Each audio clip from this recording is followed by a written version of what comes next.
And you thought no swabs were bad. China begins using anal swabs to test for COVID in Beijing because they are much more accurate.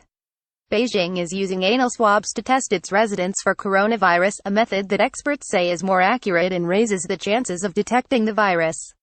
To collect test samples, the swab needs to be 将试纸取样操作流程：第一步，洗手消毒；第二步，取出钢试纸。要注意，钢试纸以上1/2不能右手触碰。第三步，调整站姿，推荐以下站姿：一手扒开肛门，一手取样，将试纸深入肛门3到4厘米，转刮4到5圈。结束后，将试纸塞回试纸管中，交给工作人员。Inserted about 3 to 5 centimeters, 1.2 to 2 inches, into the rectum and rotated several times.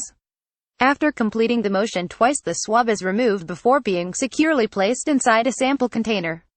The whole procedure is said to take about 10 seconds. The Chinese capital began using the derriere detecting method more frequently during a mass testing drive after a 9-year-old boy tested positive for the virus last week. Since January 17, more than 3 million residents in 3 Beijing districts have received coronavirus testing in a bid to stem the contagion, authorities said. More than 1,000 staff and students at the infected young patient's school also underwent a variety of nucleic acid tests, including the anal swabs, reported state media.